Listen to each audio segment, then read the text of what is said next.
अवधूत चिंतन श्री गुरुदेव दत्त श्री स्वामी समर्थ. आज आपण घोर कष्टोद्धरण स्तोत्राबद्दलची माहिती बघणार आहोत.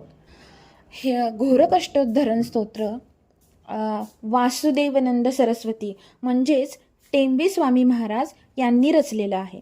दत्तभक्तांच्यासाठी अत्यंत प्रभावी मानलं जातं. या स्तोत्राच्या पठणाचे फायदे आपण आज बघूया. संकट निवारण. आयुष्यात आलेल्या मोठ्या संकटातून मार्ग काढण्यासाठी आणि संकटाची तीव्रता कमी करण्यासाठी हे स्तोत्र वाचलं जातं. कर्जमुक्ती होते. आर्थिक अडचणी किंवा कर्जाच्या विळख्यातून सुटका मिळण्यासाठी हे स्तोत्र अमोघ वरदान मानलं जातं. रोग आणि व्याधीचं निवारण होतं. शारीरिक आजार, मानसिक त्रास, भीती दूर करण्यासाठी याचा उपयोग होतो. तसेच गृहपीडा, शांती, ज्यांच्या पत्रिकेत गुरुग्रहाचा दोष आहे त्यांच्यासाठी हे स्तोत्र पठण फलदायी ठरतं. मानसिक शांती आणि धैर्य. कठीण काळात जेव्हा मदतीचा कोणताही मार्ग दिसत नाही तेव्हा मनाला स्थिरता आणि हिंमत देण्याचं काम हे स्तोत्र करतं.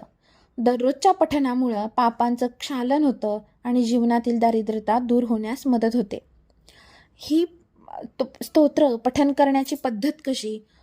आपल्याला जेव्हा वेळ मिळेल तेव्हा आपण कधीही दिवसातून वाचू शकतो, पण एखादा संकल्प करून आपण जर वाचला तर त्याचा अधिक फायदा होतो. अनेक भक्त हे स्तोत्र दिवसातून 28 वेळा किंवा विशेष इच्छापूर्तीसाठी 108 वेळा पठण करतात. श्री स्वामी समर्थ. जय गुरुदेव दत्त.